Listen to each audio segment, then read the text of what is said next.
Are we All right. recording yet? Or no? Yeah. Yes, recording has just started. This is the first attempt. In case we only need one attempt this time. Hello, all. So, We should probably let them know what we're looking at. yes. We were requested to look at a How Strong is the Emperor of Mankind from Official Divine, a YouTuber with 297,000 subscribers. Yes, this request was made by Ezio. Yes. We are looking at this now. I am completely fine with doing this now that I've finished all the Horus Heresy, so I've actually seen all of the Emperor's feats and all of his lore. Yes. So I can I'm comfortable. This should be a fantastically informative video. I should see scans from plenty of novels because there are so many that you can use for the Emperor. But most importantly, the end and the death. There should be plenty of those. So I'm totally expecting those and not codex entries. All right. Hopefully. Let's get a bunch of codex entries going. All right. So we're watching at 1.25 speed, similar to the Elden Ring video, and let's get started. The Emperor of Man. In a galaxy where devils rule by desire and gods feed on faith, there exists a being who refuses to kneel, a warlord of silence, a tyrant of logic, a god who never asked. Okay, I'm just gonna pause it right now with the jump cuts on the editing. Um, is this Jarring. is this AI? Because it doesn't feel like someone edited this. It feels like it's all one segment. Maybe it's And because we're watching it at 1.25 times the speed, but it does that's feel weird how it transitions from each panel to panel. that's fair. To be worshipped, but was Also, why are we not getting Warhammer images for this? Is there not enough free Warhammer imagery to work with this here? I can definitely tell you that is not true. There's enough Warhammer imagery to be played in the background. Any of the Warhammer channels you find, they have plenty of artwork and depictions, which sometimes I have a hard time finding. But eventually, after reading enough Warhammer books, I've seen where they get the artwork because there is several pieces of artwork that are shown off in the books. Yeah, that's just what I'm assuming, because like this one's a little weird. anyway. His name has been spoken across trillions of tongues, not out of love, but out of fear. He wasn't born into divinity, he became it, not by rising, but by dragging the Okay, so he's reusing the same jump cuts. galaxy Okay. behind him, crawling through time and death. It's gotta be like the same 10-second like clip he's just reusing. Until every Oh, star okay, hold on. remembered his name. Before mankind births cities, before it draws lines I don't in think the I've seen sand, that artwork before. God No, he is using AI because even if the pictures are real, he's using AI to animate the picture. gods No, from these stone pictures definitely are not real. They got to be AI. Well, the second one's behind not him, real, but crawling the through one time at and death, until hang on. every The first one's not. Oh, wait, hold on. No, yeah, I'm looking at the other stuff. It looks a little weird. I don't think that. No, that could be real, maybe. Well, I guess it doesn't matter. Look, star he's remembered presenting a video. his Let's see what name. he has to say. Or I don't know. It really bugs me if that's Before mankind births cities, before it draws There's so much Warhammer fucking content, bro. You really couldn't just use official artwork? lines in the sand, or carved gods from stone, there walked a man whose soul was not Okay, yeah, it's AI. All right, that's his own. He was perpetual, deathless across reincarnation, immune to time's blade, the shattered echo of ancient realms, forged into a single vessel of purpose. His immortality was not a gift, it was a sentence. Each life remembered, each death endured, each age survived. To call him human would be misunderstanding the word. His soul exists independently in the warp, immune to erasure. His okay. So at 110, he says his soul exists independently in the warp. Is that correct? Because I guess we're not getting any scans in no, this video. that's completely incorrect. So, your soul, every soul for every being in Warhammer exists in the warp. That does not make you immune to being erased. In fact, you can still destroy someone's soul. Their soul is just like located in like a different space, but it's still connected to their body because they have a connection to their soul that connects them to their consciousness. So if you attack the soul, you would just be attacking their body, and that would just either destroy the connection, which would destroy the soul, or it would destroy the consciousness of the body, and they would just go move on to the afterlife. unless they could reincarnate from that. It's not immune to erasure. The soul itself has no resistances to souls being manipulated. That is dependent entirely on what psychic barriers you have. The Emperor has no statements of being able to resist existence erasure. He has no feats of being able to resist existence erasure. Wouldn't you just He does have upscale feats. him? Well, go ahead. Wouldn't you just upscale him based on his sons, or have his sons never demonstrated resistance to existence erasure? None of them have. He has existence erasure. He can wipe you out of existence as an offensive ability, but he has no defensive physiology that allows him to regenerate from being erased or to resist being erased. So that's wrong. And also, if you believe this, this would not apply exclusively to the Emperor. This would apply to every single person in Warhammer that has a soul. It's not true, but if you did believe this, it has nothing to do with the Emperor. All right. Also, no scam or source. Generating even from being a Well, to be honest with you, the more we're watching this, the more I'm convinced that this guy just asked an AI video prompt maker to make a video on how powerful is the Emperor. Yes. Because the way he talks, no sources or anything. annihilated entirely when his uncle murdered his. He's just Now, been all narrating these- the entire. He's just been narrating the entire time like he is the one who walks before, immune to time's blade. I'm like, what are Hold you? on. His like fucking chronicler? Like, what are we getting here exactly? Are you Hold a on. man in the Emperor's court trying to tell us his life story? I thought I was here to figure out how strong the Emperor of Mankind is, as the video indicates. Okay, hold on. I'm actually okay. Clips. Okay, so there is a credit for the clips. Okay. I'm gonna have to hang on. I'm opening that up. I know it's a little different. Actually, I'll open that up on my phone. Well, we can continue watching, but I need to see. I need to see this. His father, He's charging $50 for a video request, but this shit does not feel like an actual video being made. Did you get past the next sentence where he says immune to erasure, his body regenerating even from being annihilated entirely? Oh, let me see. his body regenerating even from being annihilated entirely. Okay, yeah, we got to it. Do you want to talk about that while I take a look at Okay, this? so the depends on hang on. Okay, so from being annihilated entirely, yes and no. So it's incorrect to say his body regenerated from being annihilated. Vulcan can regenerate from that, and in general, the perpetuals can regenerate from that. You would assert that the Emperor can regenerate from his soul because he is a perpetual. However, he never has a feat of doing that. That would come from Vulcan, and all the perpetuals and their regeneration would upscale from, well, technically not upscale, they downscale from Vulcan, but the Emperor would be the only one that would have better regeneration. So, Okay. slight correction. I got to the correct conclusion, but through the wrong evidence, which is to say, no evidence. Okay, so the more anime-esque images come from a music video, but the music video is fan-made and may also be AI, depending.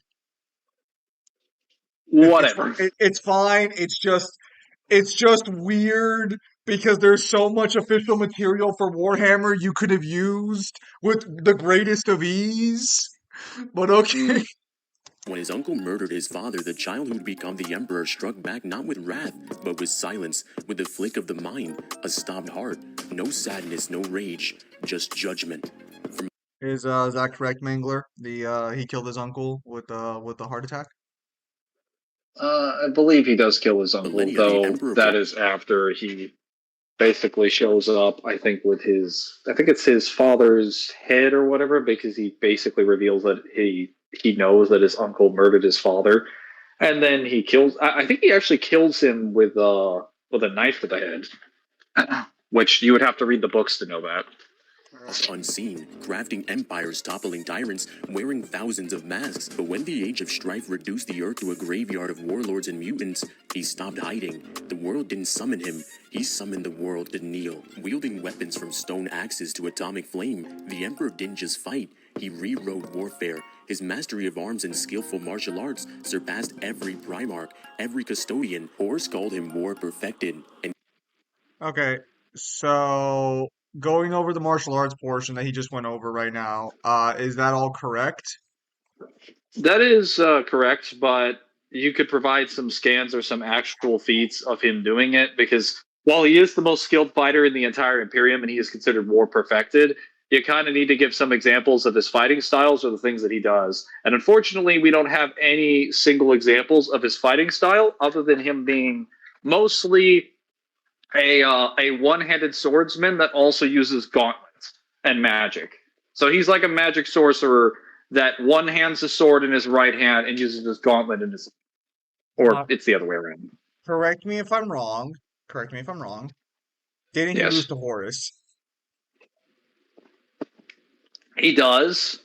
But to be fair, they point out in that story as well that Horus is not only ridiculously amped by the Chaos Gods, but the Emperor willfully, when he was absorbing more power from the warp to fight Horus, he specifically chose to give it up just so that he could fight him as a man, where he was just the same level as Horus, but he could not fight for an infinite length of time because Horus could outlast him. He had more energy. And Horus also was trained by him in the same ways for his entire part of the Great Crusade for about, like, I want to say a few decades. So he Hmm, actually he knows most of the Emperor's fighting style and how the Emperor fights. curious. even a demigod was Anyway, Yes, said going on. that he would need to live I, thousands of I was just lifetimes pointing out that if you want to say he's more perfected to hype him up, you need to provide like some quantification to that. I've just accepted the fact that this video will have no scans whatsoever. If a scan pops up at any point, I will genuinely give praise. to just reach what this emperor can do casually. And it wasn't just flesh that he commanded. His very skin could speak to machines. His will could force broken armor to mend, banish You know, souls there to are other obey, scenes in the music and video you warp can bent use, right, weapons dude? to ignite with a single thought. In a galaxy Oh, filled there with we go. false prophets and machine I just saw that gods, right now. he was the real thing. And when the warp threatened to consume all of mankind, the emperor took the unthinkable step.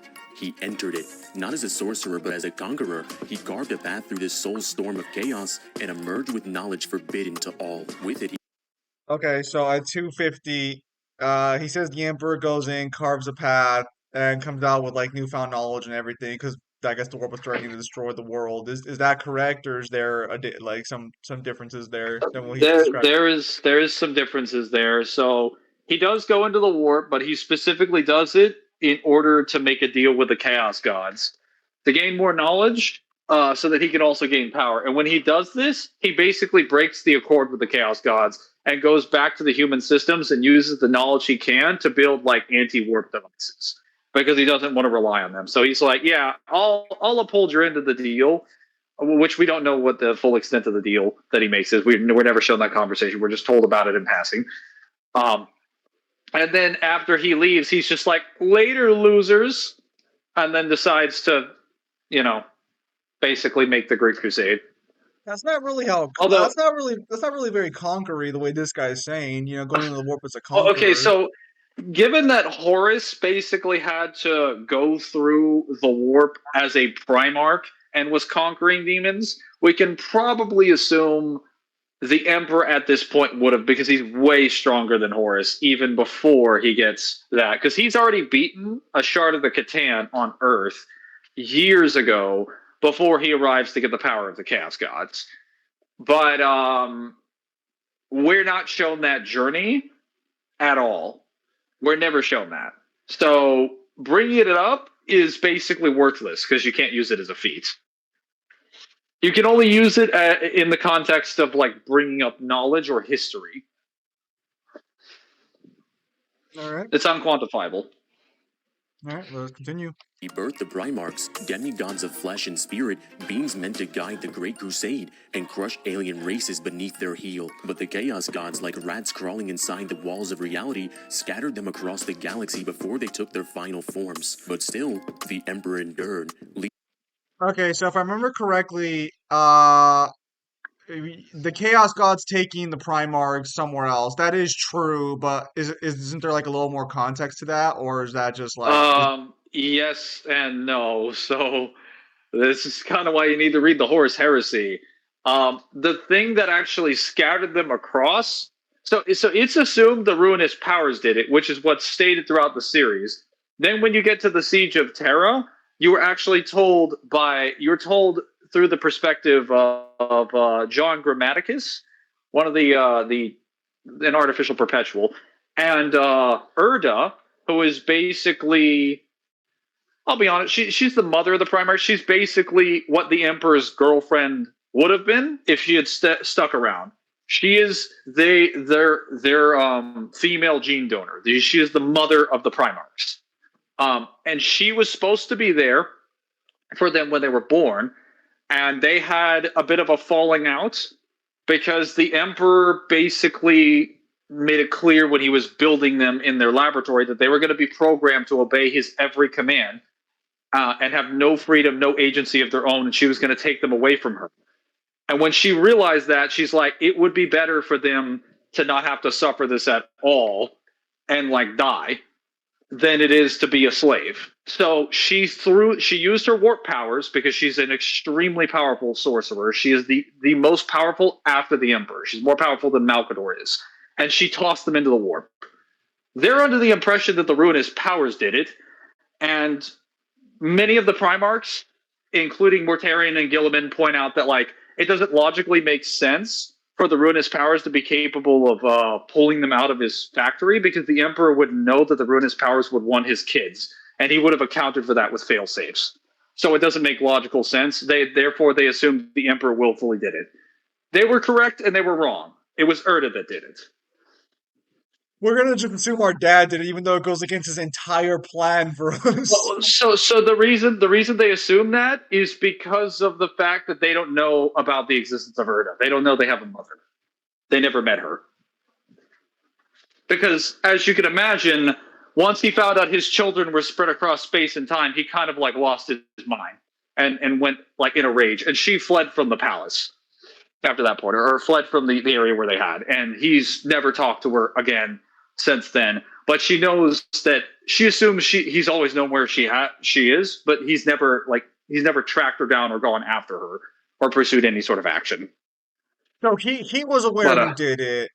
He just chose not to lie yes, continue. Okay. because that's the reason he got so angry, because he can't believe she did that. Because he believed more than anything that she held his interest. She was not just his closest friend. I would argue, based on what the books imply, he was largely in love with her.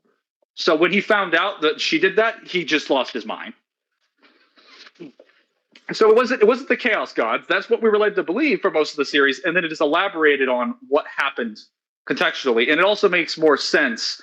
And I'm glad they wrote it this way, that Erda threw them out there, because it's one, very in character for her to do it, and two, it makes no fucking sense for the Emperor to allow all that to happen, even though he's incredibly incompetent. And it makes no sense for the Ruinous Powers to do it. All right, let's continue. Leading the battle, knowing he has to do it himself. With Blade Fleet in mind, he would reclaim every human world from across the stars, and in his path, entire civilizations were reduced to dust. Long before the crusade began, the Emperor faced one of his greatest foes, the Void Dragon, a star-eating titan, a being capable of unraveling suns like silk. Its mere presence had driven civilizations mad, a god of physics, raw, uncaring anti-life incarnate. Using his psychic powers, the Emperor was able to defeat it. Is that sort of fucking flapping? Okay. It has a flag on it. And buried it beneath Mars, sealing a sun killer beneath mankind's greatest forged world, a warning carved into iron that even gods can bleed. The Great Crusade was not a campaign, it was a correction. Yes, so the Emperor does beat the Void Dragon, but if I recall correctly, that's never elaborated on in the books, that particular fight. So So what's confirmed and what he kind of fails to understand is that the Void Dragon is a Catan. And Catans are different levels of strength, vastly different levels of strength and different tiers of strength, depending on how many shards make up the Catan. Because there are very few Catan in the setting that have their full form. Most of them, pretty much all of them, were shattered into pieces by the Necrons. Some of them have been able to reclaim some of their shards together in a place. Some of them haven't, and even if they are a shard, they're still gain. Some of them are gaining power, like the Nightbringer. The Void Dragon, we are never told like how many shards it has at all. We are just told during Mechanicum, which is I believe, the seventh or the eighth novel, I believe, in the Horus Heresy. We are told during Mechanicum that the Void Dragon collapsed on Earth after a battle with its essentially its enemies across the stars, essentially its family, because the Catan essentially are mortal enemies with each other after they were tricked by the deceiver into eating each other. So since then, it crashed on the Earth many years ago, and it was dormant for like millions of years, and then it woke up sometime in like 11th century Libya, and it started eating tons of people and being used as like a dragon to sacrifice, um, basically like maidens from Libya. That's actually how the story of maidens being delivered to be eaten by the dragon and being defeated by the knight. That's where that story in the world comes from. That like typical mythical folklore. It is the Catan on Earth eating maidens in order to recover its life, taking their life force in order to recover its power. Sorry. And then the Emperor comes along as a knight and defeats them. We're never told that he defeats them with his psychic might, like he just finger flicks it. I know this guy is making it sound like the Emperor walked up there and just was like, "Hey, move over, bitch," and just slapped it across the earth and just like one shot it. That's definitely not how the story presents it. They're presented as having a bit of a struggle, but we're not shown barely anything from the Void Dragon's memory. So yeah, that's we're not given enough information about that. And as far as it eating stars, we're actually told in the Necron novels how powerful a Catan shard is by itself. One Catan shard can level cities. Three or more can destroy multiple planets at a time, casually. I don't know what level they need to be at in order to affect stars. And we don't know how powerful the Void Dragon is. Bare minimum, it's at least city level or above. Sure. But like we don't actually know how many shards are in the Void Dragon at the time. So it wouldn't really be like a star level feat. All right, Just want to point that out. that's fine. Let us continue. The Emperor led fleets like firestorms across the stars. Behind him marched space marines and titans, but in front stood him alone. He's able to slice through Primarch-sized orcs with speed faster than perception and hit them so hard that they explode on impact. And yet his true weapon is his mind. He crushed starships with telekinesis, repelled warp incursions with thoughts, turned armies into ash with a glance, and his powers reach beyond the length of the universe during the crescendo of heresy. He was the storm at the Is the crescendo of heresy an actual event? No, he's just talking about like during the heresy, like during the crescendo, like the apex of the events. As far as the claims that he makes about what is it? He's able to slice through Primarch sized orcs with speed faster than perception and hit them so hard that they explode on impact. So that's actually that is a feat from the Wolf at Ash and Fire, and they state that when he swings, his strikes are like his swings are like an artillery strike. But that is not in reference to Primarch-sized orcs. Not really. That's just in reference to like big, what's it called? Like ones that are as big as Space Marines or Custodes. But he could still do it to Primarch-sized orcs regardless. I just want to be a correction that the orc he was killing was not a Primarch or the size of a Primarch. As far as crushing starships with telekinesis, that's fine, even though he doesn't actually have feats of that. It's just upscaling from Magnus. Rebelling warp incursions with the thoughts. Not like not the way you're phrasing it, where he just thinks and then space and time is blend backwards and chaos spawns are sent to the other side of the warp. No, he has to actively put all of his energy into stopping them from getting into their current reality.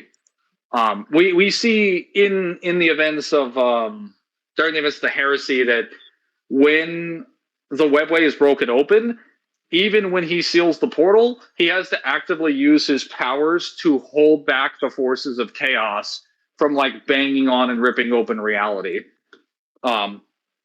Because it's just like so much for him to have to deal with at the time. So it's not he's not doing it casually. It's an active feat. And he also has to do it on the golden throne. He can't do it normally. All right. Turning enemies armies to ash with a glance, that's fine, I guess, but we're never given an example of that happening. We're just having statements about it. His powers reach beyond the length of the universe during the crescendo of the heresy.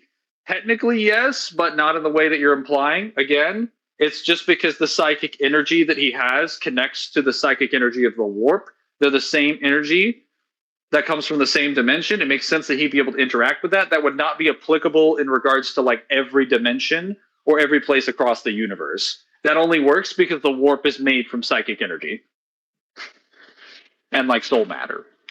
So that would not be applicable if he were dealing with like an alternate dimension that was not made up of those properties or made up of even slightly different properties. You can continue them. The head of the Legion, but no flames burn forever. His greatest creation, Horus, his very first son, fell to the whispers of gods, infused with all the power of 4 chaos gods. Not his first son? Vessel of apocalypse. Their final. Just want to point that out. His first son is actually Alfarius. It's made very clear in Alfarius Head of Hydra that technically speaking, officially, Alfarius is the first one that's found. But because Alfarius is Alfarius and he is a sneaky, sussy imposter, no one ever figures out about that because he's not actively going around procrastinating. And not procrastinating, going around promoting it. On the vengeful spirit was not a duel, it was a cosmic earthquake. Time folded, reality cracked. They moved across planets, centuries, and realms, each blow rewriting rules of causality. The lubrical cord, a realm of infinite dimensions, was shattered under their fist. One swing from Horus triggered a supernova. Okay. There's a lot that needs to be unpacked there, but what were you going to say? Well, first let's finish what they're saying about Horus and the fight, then we can go through it, because I want to get through that section. Psychic barriers resisted attacks stronger than all the combined force of every warp storm in history. This included events like the Necrosphere, a shell of bones millions of miles wide. He matched Horus not just blow for blow, but soul for soul. When Horus's corruption became irreversible. Okay, I think we could stop at 536 because they're going over Horus's soul, but I think there's enough to talk about prior to that we can stop here. Yes. Okay, so let's see. He says it was a cosmic earthquake. Time folded, reality cracked. They moved across planets, centuries, and realms. Each blow rewriting rules of causality. Yes and no. So what's revealed in the story, if you read the Siege of Terra, because they clarify this, is that the solar system is experiencing a warp storm that is fusing the warp and its unnatural time and causality with the physical material universe. That is why there are other timelines being brought in. They aren't being created in the sense that they're being spoofed into reality through genuine physical matter. They're being manifested through a substitute of psychic energy. And Horus and the rest of them are being projected into those areas. Horus and the Emperor are being projected into those areas via the avatars that they have. Because if you actually watch, or not watch, if you read the book, they make it very clear that when Horus goes to fight, or the Emperor flees essentially from the throne room of the Lupercal court because he's running away from Horus during the fight, and Horus follows after him. They go to different times and points in time throughout their timeline because they're time traveling to different dimensions in the warp. What you find out is that he's actually shedding aspects of himself. He's creating clones made of his power, and each of those clones is fighting a clone of Horus across multiple different dimensions. It's not the Emperor himself. Like, the Emperor isn't running through space and time fighting in all these periods at the same instance in time. It's clones of himself running out to different points, each fighting their own battles against individual clones. They weren't rewriting rules of causality. They weren't like snapping their fingers and causing reality to unravel. They're mostly just on the vengeful spirit. Everyone else on Terra, while time is broken for them at this point, that's just because of the general warp storm. Everything that's happening on the vengeful spirit is contained within the vengeful spirit, but only because of how reality is being warped around that central point. They're not, like, I'm just trying to point out that this is a contained event. It's not happening in its own dimension the way that, like, you think it is, where it's unveiling the entirety of the universe. That's not the way it's described in the books. Not at all. As far as basically the Lupercal Court being a realm of infinite dimensions, yeah, they state multiple times that the Lupercal Court is infinite. The way they use the term infinite, though, is very much in the way of defining infinite to be large, not like strictly non-finite. There are times that they do use the word infinite in terms of like the actual infinite in the book, like when Samus is talking to the demon. Samus is talking to what's his face, Loken, Garviel Loken, and he's explaining how big the universe is. There's also points where Lupercal talks about how much stamina he actually has, and he points out that his stamina is like infinite, yours is finite. There are times when infinite does refer to infinite in the end and the death, but the Lupercal Court is not one of them. Every time they call it infinite, they just mean like really large. And even if you thought it was like legitimately infinite, it doesn't matter because it's made of psychic energy. It's not any actual physical mass that can like matter, because they're not expanding the actual physical space. They're adding extra magical like layers to the reality that don't actually exist. Also having infinite dimensions, it's not really like infinite dimensional, or nowhere is it actually stated as having infinite dimensions. That's incorrect. That's just in referring to the realms of the warp. All right. What was that last one? So you want to check? Here we are.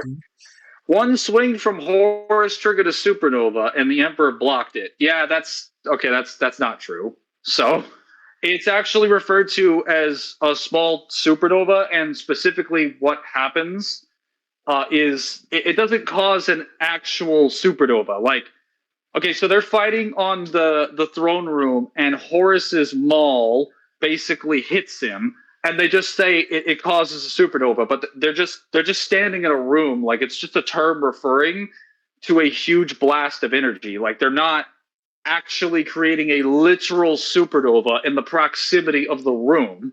Actually, at this point, you can't even argue that, because halfway through their fight, most of the Lupercal Court's like warp energy has been completely dispersed. So they're just sitting in the physical room, and only the outlines of the room are covered with warp energy. They're still in like the normal size of the physical space. So the area hasn't been expanded. It's the size of a normal Primarch's, like a normal Primarch's captain's, bridge area, basically. So it'd be larger than obviously the standard Space Marine bridge area or a human Space Marine or humans, but it's still just the normal size for a Primarch. You mean the Adeptus So when Militaris? they say supernova, I'm sorry, what? You mean the Adeptus Militaris or whatever? Yeah, whatever. It's the point I'm making is that it hasn't been upscaled. The size of the physical space hasn't been changed, and even if it was changed with psychic energy, so it doesn't matter. Because you can't scale that to any actual like genuine physical feats or mass.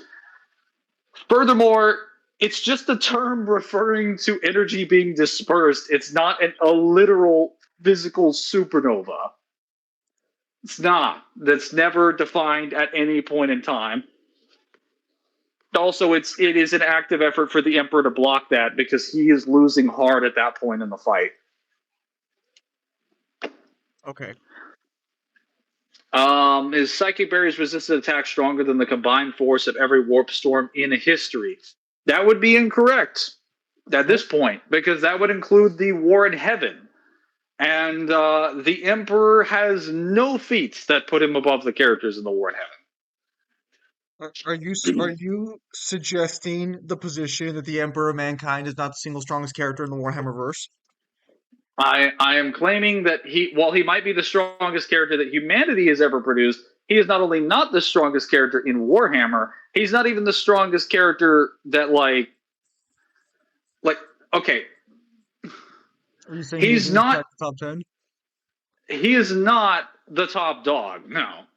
Certainly not before he gets on the throne. If you're going to claim any version of him as the strongest, it's best to claim it about the one that's on the throne, never about the one that hasn't gotten on the throne. That is trash. He is basically featless. If you go through the entire Horus Heresy, he's basically never on screen. The only time he has any feats is in the Wolf of Ash and Fire and the End in the Death.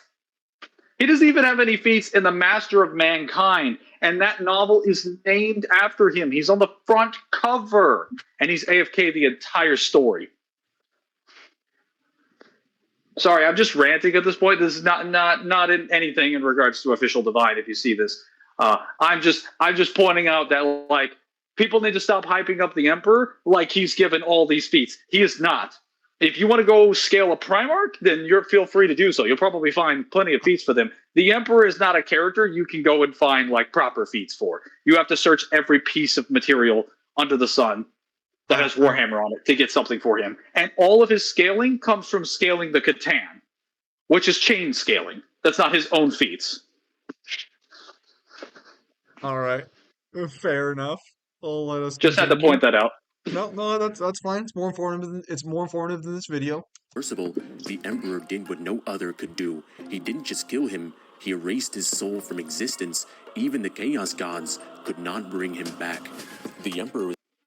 Okay, so he mentions that he did something that no one else could do. The Emperor erases his soul, and not even the Chaos Gods can bring him back. Now, we discussed that one in private at one point when you were telling me about the Horus Heresy. Yes. So this is a misconception that has been spread by the fans of the Warhammer community, largely due to the codexes, but also due to stupid lore videos. This is why you actually need to read the books and not read the codexes, because the codexes are not the actual material for the series. They are a summarization that is spark notes at best. They don't explain anything about what actually happens in the event. They just explain the bare minimum, bare bones, spark notes is the best way to summarize it. It is an extremely surface level take that goes over no valuable pieces of detail about something.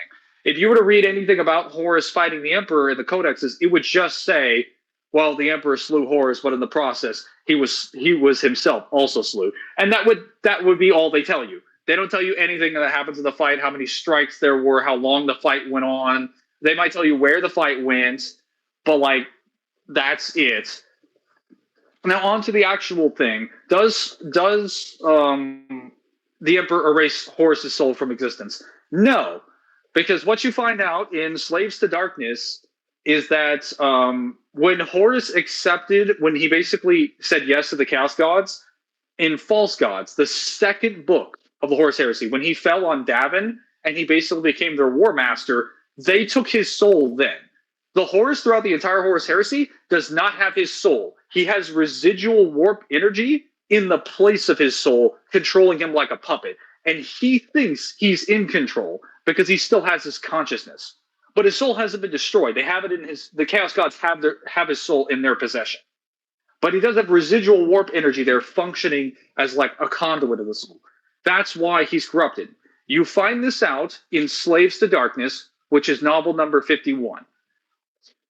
And during the events of the Siege of Terra, after the first 54 books, when he's fighting the Emperor doesn't even really wipe him out with his powers.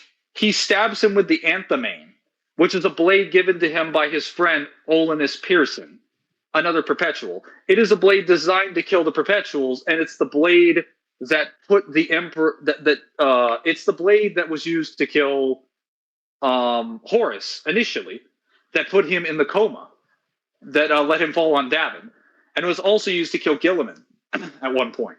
It failed though. In both cases, it can kill them because it just directly destroys the soul. But that's not so much like that's not so much existence erasure as that's just soul manipulation. Like you're just targeting the soul and attacking it directly. Which the Emperor, for all of his soul resistances, which he does have, most of those come in the form of psychic barriers or barriers around his mind. He doesn't actually have any way to protect the soul from being passively destroyed by anything. And neither does Horus. Because that's all the blade does. It just cuts directly through to the soul. And I guess technically the Anthemane just cuts through anything. It just cuts through things in reality. As far as the Chaos Gods being able to bring him back, the Chaos Gods can't bring him back because the residual warp energy they have there is dead and his body is gone. Like, he doesn't... There's nothing to bring back because he didn't have a soul at that point anymore. They would have to have someone else bring him another body. So saying he wiped him out of existence is not exactly accurate. He stabbed him with a special blade designed to cut through effectively anything that killed the warp puppet version of Horus. And the Chaos Gods couldn't fix that puppet. So people therefore assumed, they basically assumed that the Emperor can erase people from existence and can also nullify their regeneration and resurrection. That's not what happened at all. And also the Emperor basically collapsed immediately after he did this because he was barely alive. And his mind had been torn in multiple dimensions. Does that answer your question, Zim? Does. All right. Yes. Let's continue. Was victorious. His body was broken, bones liquefied, organs ruined, only through the... Were his bones liquefied? I don't believe his bones had been liquefied. His organs were definitely ruined. His mind had been broken. So basically what Horus did is that Horus used the warp to attack him in a bunch of different dimensional axes, and he took his mind and slammed it into 13 different dimensions of reality. So the Emperor's psyche has been shattered across multiple different spaces, multiple different planes of existence in space and time. That might contribute to why he's basically schizophrenic on the throne. Because I don't think the Golden Throne really healed that. Not that the Golden Throne is actually designed to heal anything. It's actually designed to produce enormous amounts of psychic burden on you, so you'd probably just kill yourself if you're on the throne. Yeah. The rest is fine.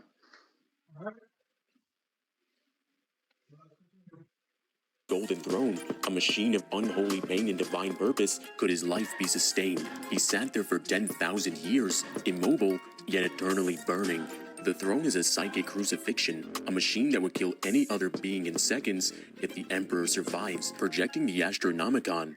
Okay, so he mentioned the throne would have killed anyone else in seconds, but wasn't the throne technically not even meant for the Emperor? It was meant for one of his sons to use? It was meant for Magnus, and Magnus was supposed to sit on it for an indefinite length of time. So the reason why the throne burns people is because it takes such an enormous psychic, an enormous amount of psychic power being projected, especially through the Astronomicon. And that is just too much for most psychers to handle. However, some of the perpetuals can survive it. Malkador, in a theoretical situation, if there was no demons invading, could probably get on the throne, and then they could safely remove him from it and replace someone else with it. It wouldn't be a problem. The main reason why Malkador basically got destroyed by it was because during the events of the Siege of Terra, they're holding... So, as I mentioned earlier, the demons of the Webway are trying to rip into the Golden Palace, or into the main Terra's palace, and into the throne room. someone has to hold back the wall of reality that they are ripping through with the psychic might provided by the Golden Throne and project it in there. That causes an enormous strain on your body and your soul and essentially ends up deconstructing your body into dust, which is what happened to Malkador. But Malkador mentions that once they actually get rid of the warp storm and once Horus dies, he's actually able to communicate his sentences and his thoughts effectively, despite the fact that his body is crumbled to dust. He can actually think clearly. And if you read the sentences in the novel, he's unable to talk like properly through his mind. He can't communicate because it's unbelievable agony. His sentences are broken up across the page and they're spaced incorrectly. When Horus dies, they go back to normal font. And he points out that like everything is much clearer now. My consciousness will probably still reside within the Golden Throne for at least a few more years. And he points that out even after his body has been disintegrated. So it's definitely possible that other psychers could exist on there. Granted, you'd have to be hella powerful. A normal psyker couldn't do it, obviously. But it's not exclusive to the Emperor. No, Magnus was supposed to stay on there for an extensive length of time. Some of the Primarchs could probably stay on there for an extensive length of time. I would argue that Malkador and Erda probably could stay on there for a period of time, and then they'd have to be pulled off before it could provide risk to them. And then the Emperor could stay on there indefinitely if he wasn't wounded. So that's just like Emperor wank. That's just not true. All right, let's continue. A beacon that spans galaxies, his will guides ships through hellspace, his presence keeps the chaos gods at bay, he holds the line between order and annihilation alone.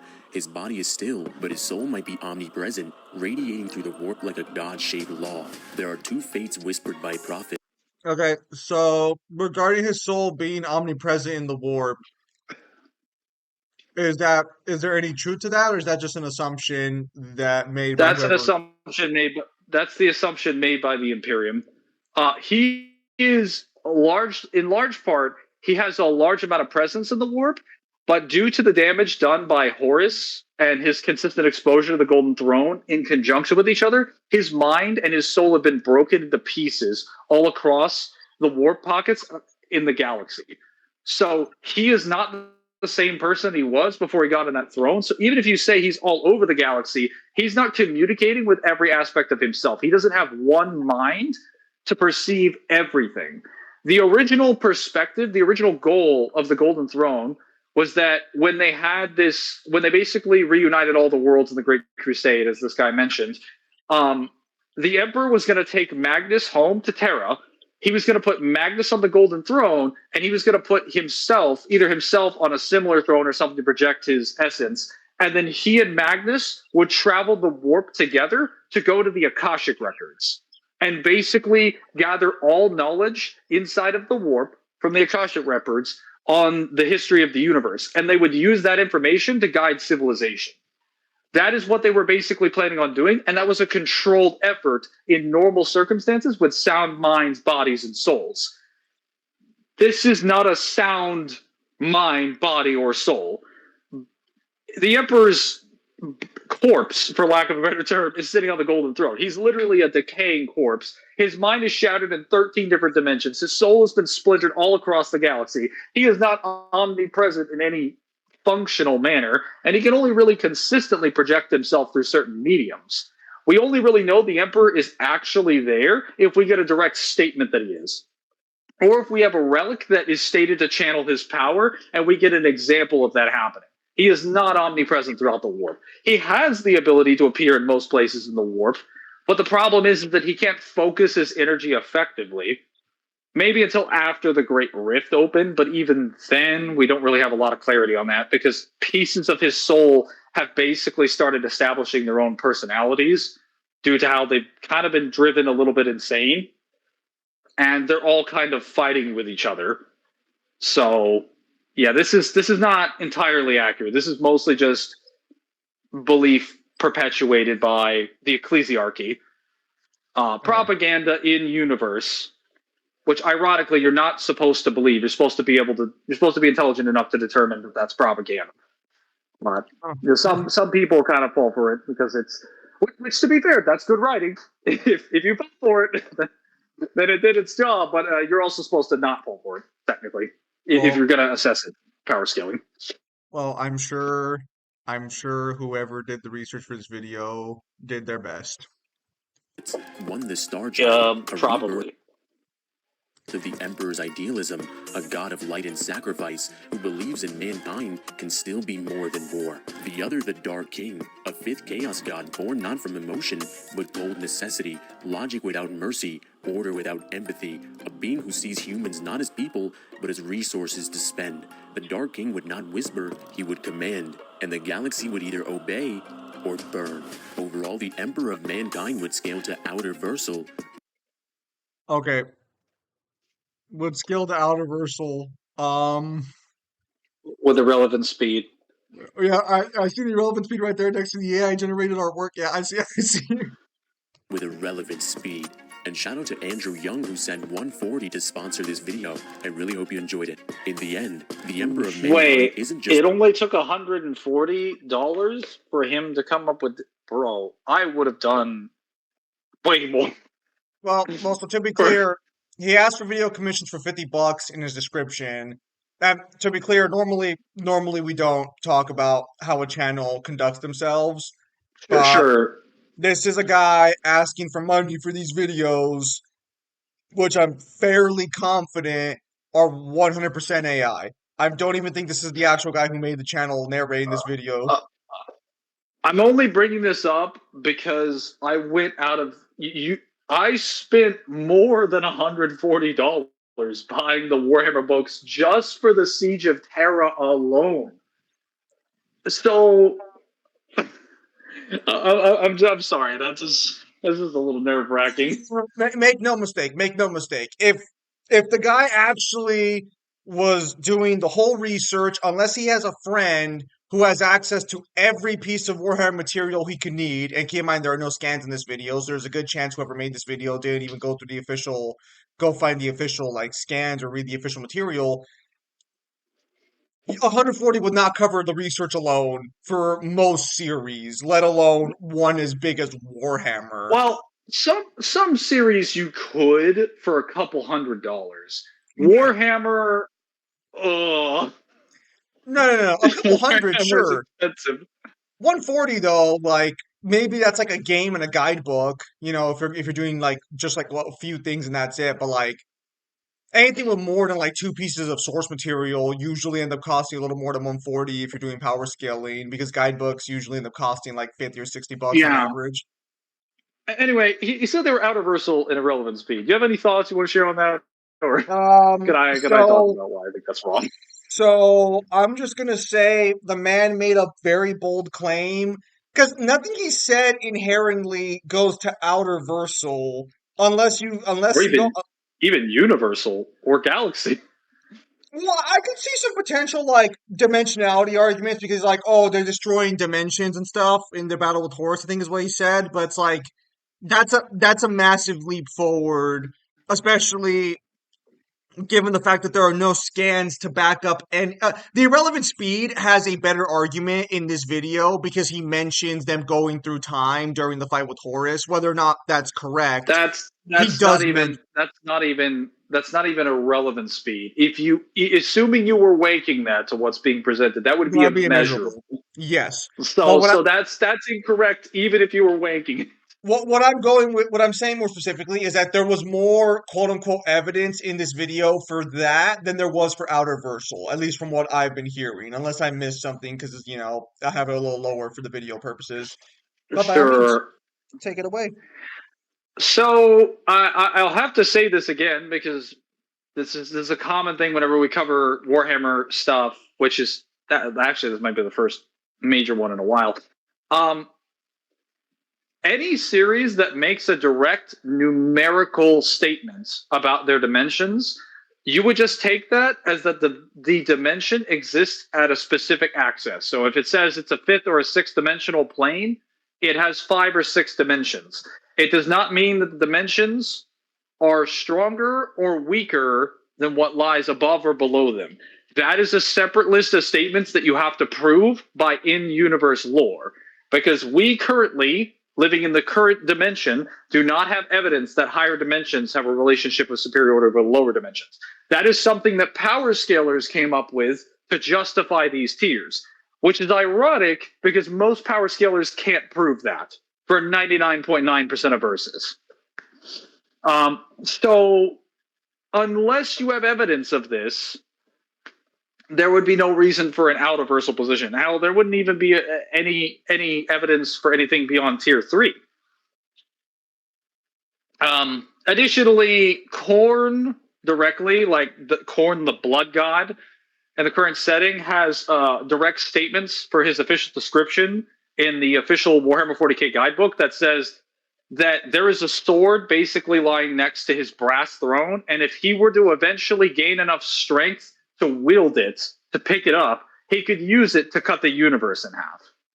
So, like, they point out he is too weak to pick up a sword that could only cut the universe in half.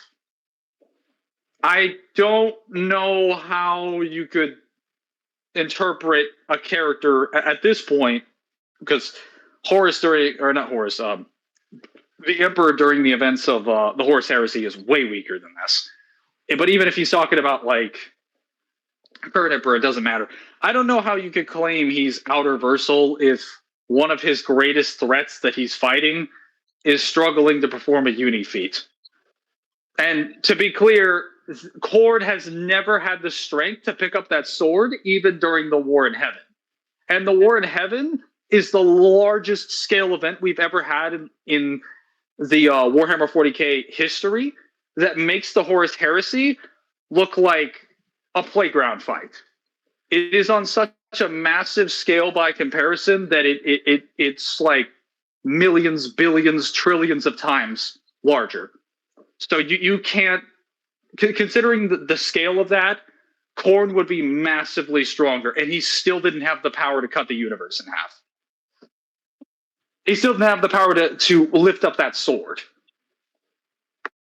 This is without mentioning that the Emperor also, in the Wolf of Ash and Fire, he struggles to actually take an energy core that sustains an artificial planet and send it to another dimension. It is actually a lot of energy for him to do it, so much so that he falls to his knees after he does it.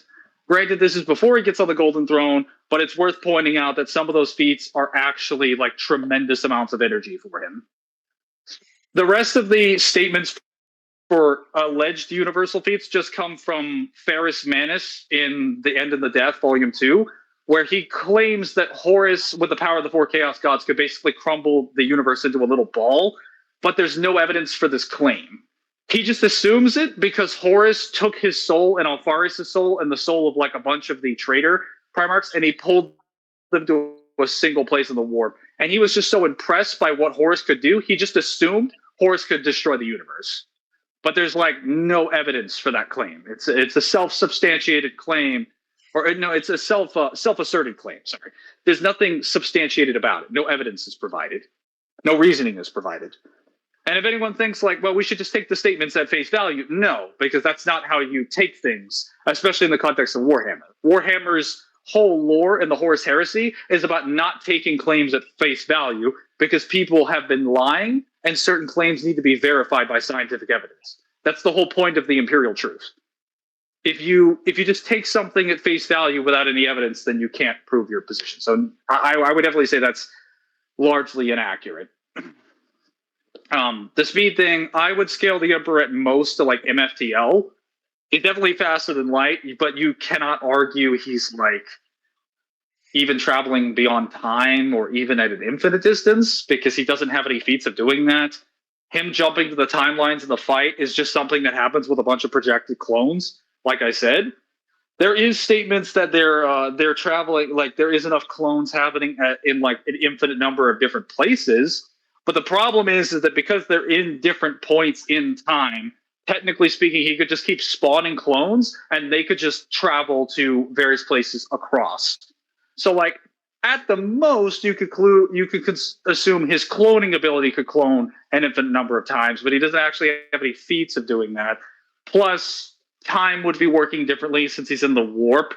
So it wouldn't actually require an infinite length of time for him to do that. Nor would it be an indication of his speed because of how causality is functioning, since time is basically breaking down in the solar system. Yeah, that's pretty much all I have to say at that moment. I don't know if he has anything else in this another hour or so. Let's see. The greatest warrior, not just the strongest psychic. He's the axis around which the galaxy still turns. He's crushed gods, sealed monsters, burned reality itself. He's not a myth. He's what myths fear becoming. Gods will want to see his strength, and I'm sure they'll insist. But let's see them talk now, when their soul doesn't exist. What's up, guys? Divine. If you guys enjoyed this video, make sure you guys like and subscribe and hit the That would be a great statement to make if any of that was actually true. I was gonna say, okay, so assuming, so the Void Dragon he seals away. So let's say that one's correct. What actual Yes, but gods he did steals away. He doesn't. He doesn't fight any gods throughout the entire series. He just fights the Void Dragon, and we're never shown anything but like a few strikes in the fight from the broken schizophrenic memories of the Void Dragon, because it can barely remember anything from the fight. So if that's your narration, then he's fought one god total before he got on the Golden Throne. I guess if you want to count Horus as one, sure. He's fought 2 total gods over his entire career. After he got on that, yes, he's had conflicts with the Chaos Gods, battling them for control in the warp. But the problem is that we're not shown how those fights play out. And considering how he was holding them back during the Horus Heresy, we could just argue that he just pours a lot of psychic energy into areas around the galaxy, and that prevents certain invasions or demon invasions from happening. So it's not really a fight. He's just putting up a giant barrier that's preventing them from doing anything. I mean, I guess, yes, he still gets the feat for struggling with them. He absolutely is as strong as they are, or at least stronger, since he's fighting all of them at the same time. I don't debate that. What I'm debating is that's not really a fight. You're not really like throwing hands. You're just kind of sitting behind a force field being like, yeah, come at me. Come at me. I mean, yes, you are cucking the person, so technically you get a W for that, but it's not really a fight. He also said he's the greatest warrior. He isn't just the greatest warrior, not just the strongest psychic. He's the axis which the galaxy still turns. Kind of not. The axis around which the galaxy turns is actually the Necrons. The entire reason the setting hasn't been won is because the Necrons aren't currently awake from the Great Sleep.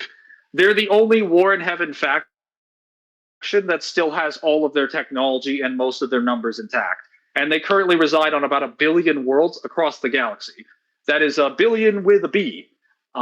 The Emperor only has a little over 1 million worlds. So they have about 1,000 times the amount of worlds that he does, and many more people on those worlds, along with technology that would make the golden age of mankind look like a bitch.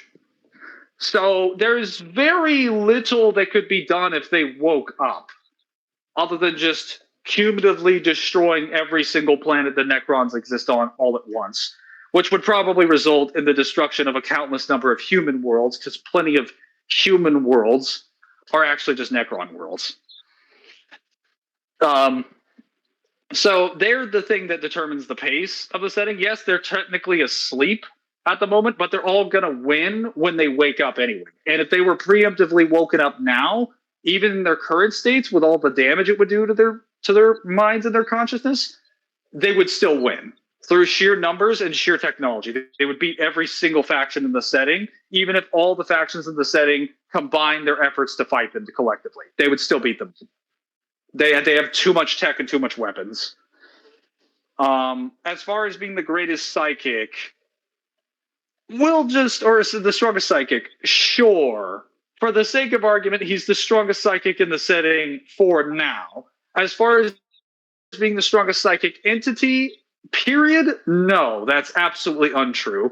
Any of the Eldar gods, specifically Cain, during the peak of the Eldar Empire, as well as the War in Heaven, should have been way stronger than he is currently, along with the Catan during the War in Heaven.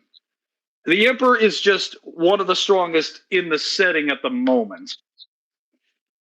But everything in the past is genuinely stronger. As far as sealing monsters, sure. Burned reality itself, I need a source for that. He's not a myth. He's what myths fear becoming. I mean, I guess he definitely demands a great amount of respect from other factions, and they do fear him for his strength. So, again, like the Emperor is a perfect example of a relative character. You have him in your setting, and he is threatening because of the level of power you're bringing to the table. But like, that's about it. Like, if you were to include other factions in the setting at their full powers, the Emperor wouldn't really be as much of a nuisance. Hmm. No, I Yeah, mean, that's all I had to say. I think we're yeah. I think we're done. Normally, this is the point where I would offer some credit to the creator for the editing of the video and stuff, because usually a lot of the videos we react to are pretty well edited, but because I'm fairly 99, and I know this is more of a Kyle thing talking shit, but because I'm like 99% confident this shit wasn't made by the guy in question, and like sort of like by his own hand. If he did, and genuinely this was all made by him, good job. But I don't think it was because there's no skins anywhere. So yeah, I, I'm just not gonna say anything further on that one. I think I kind of made it clear where I stand on this. But yeah, so that was How Strong is the Emperor of Mankind? By a guy named Official Divine. The link will be in the description for the original video, as always. And yeah, thank you guys for your time as always. Have a nice day. I'll see you guys on the next stream or video. Take care, everybody. Have yourselves a nice night.